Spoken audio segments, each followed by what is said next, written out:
when I started my journalistic career back in 1990, I was extremely young and just fresh out of university. In fact, I didn't finish my university. I was at the Karachi University doing MA in political science. So between when I started my journalistic career, so between 1991 till about 1998, I used to cover a lot of cultural stuff, especially modern music in Pakistan's context. And I used to write these huge articles sort of asking the musicians to stay away from corporate sponsorship. Basically, they were anti-capitalist tirades. They read more like manifestos than articles. But I got good feedback. But one day, going through all those articles, I realized they're nothing but huge conspiracy theories.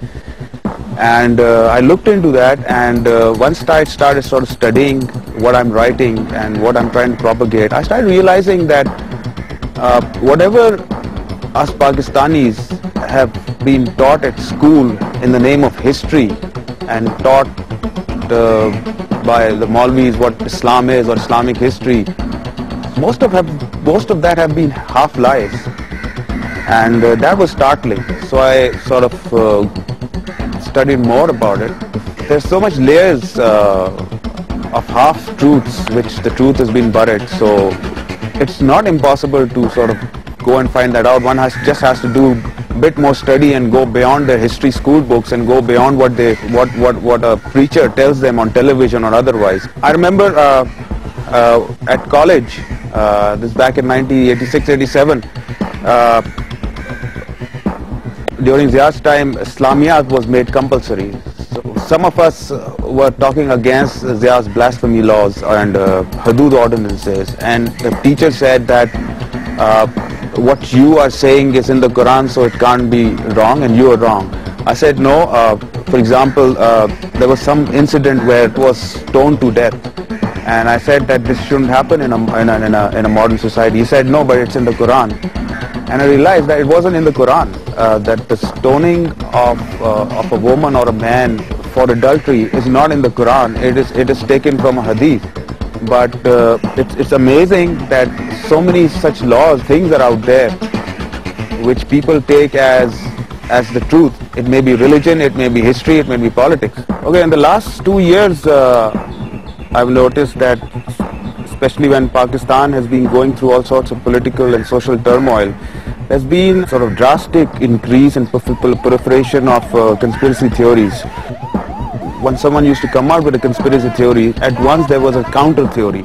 But this hasn't been happening very often recently, and that is a very dangerous trend, because we see a lot of people coming on mainstream television and sitting there for hours talking about theories which can be very easily be refuted and debunked, but nobody's really doing it. Nobody is giving a counter theory the time and the effort and the platform which it requires. So what you're having is that you're getting a lot of young people who are looking for answers, who are not satisfied of the answers which, let's say, the history books at school have given them. They're getting fascinating, fantastic answers from these conspiracy theorists, from these mainstream platforms. But unfortunately, very few have actually given the time to people who can very easily refute these theories. Like, it's as easy as, for example, if someone says something about a Jew lobby or some other aspect of politics or what's happening in Pakistan, one can just sit in front of Google and Google it and find out what he heard on television was quite like far-fetched. It's not true. Let's go back in history. Conspiracy theories are sometimes treated as harmless fun, which is fine.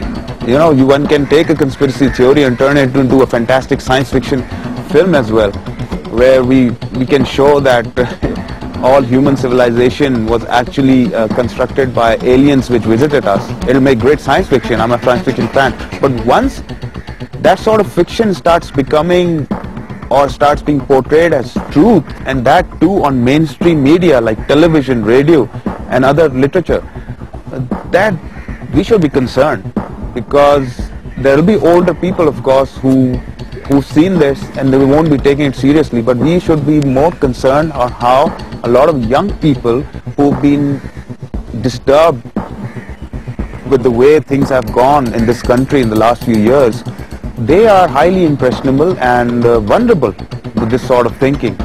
And these theories actually end up breeding a lot of hatred in these young minds, which is not good. And it's also not good at all, because most of these conspiracy theories are also aimed against the whole institution of democracy as well. I'll give you an example. For example, take democracy for instance. The overall message one gets from conspiracy theorists who and so-called experts who sit on television and talk about it, the overall message one gets is that democracy doesn't work in a Muslim country. Things like democracy or socialism or even capitalism, all of these are a product of some Zionist conspiracy or the Christian right, whatever, and it's not for Muslims. So when you talk about democracy, which is definitely the only thing left in Pakistan which can save this country, and hopefully it will, but if the conspiracy theorist sits down and starts saying all these systems which are related to democracy, it may be capitalism, it can be socialism, and it can be, of course, democracy itself, and the sort of religious tolerance it sort of advocates. If a young person is told that this is a product of some very vicious Zionists and Americans, so they all bundle these things as one big conspiracy against the Muslim nation, then what can you expect? How can you go to a young man or a young woman and say, okay, listen, go out and vote, that this is going to save your country from all these martial laws, from all these reactionaries out there, from terrorism. Democracy is the answer. And he turns around and says, no, democracy isn't, because democracy is a product of the Jews or the Zionists or the Hindus, whoever. So that's why it's very important to come out, that intelligent people should come out and refute these theories on the mainstream. And one cannot just, there are some very funny sounding conspiracy theorists coming on television. I mean, I laugh because their whole theory is like fantastic spy novel, but then you realize a lot of people are looking at that, and a lot of people want to believe that, because a lot of people are looking for easy answers, but there are no easy answers. We are in a very complex situation, but one should also realize it is the irony that the more the complex situation, the more common sense one should use. You cannot understand a complex situation through shortcut answers. You will have to sort of have patience and use a lot of common sense, and that should come out, I think, in the mainstream media more. Every time there's a major bombing anywhere in the world and where Islamists are involved, you get, it can be 9/11, it can be 7/7, it can be the Marriott bombing in Islamabad, etc., etc. At once, the cyberspace is filled with all sorts of theories. That this Pentagon did it. Listen, the thing is, I personally, like for example, as a student, I was one of the most anti-American people there can be. But the thing is, madness. But at the moment, I don't see a method. I just see madness on both sides. It can be the Islamists and those people who are apologizing for them by coming up with these conspiracy theories. The problem is, the problem is pretty simple. Both the West and ourselves, we've created monsters. And it's very apparent. We have to look at ourselves. But what we do is, the moment this sort of thing happens, we start pointing fingers at America, at Israel, at India. I'm not saying they're saints, but the thing is, it's very easy doing that. But nobody turns around and starts saying, listen, look at it yourself. What we've been doing in the last 65 or 60 years, we have to look at ourselves. It's very easy sitting on the net and saying, actually, this is what happened. There's never been any proof.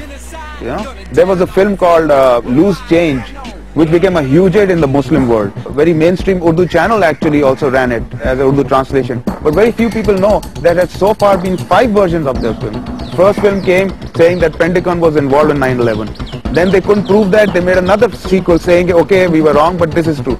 In the end, they made, I think, 2 more sequels suggesting that they couldn't prove anything. How come these films were never shown, where they say, okay, we couldn't prove anything? So it's very easy. It's as an entertainment thing, fine. But one should understand that sometimes entertainment can also be quite harmful.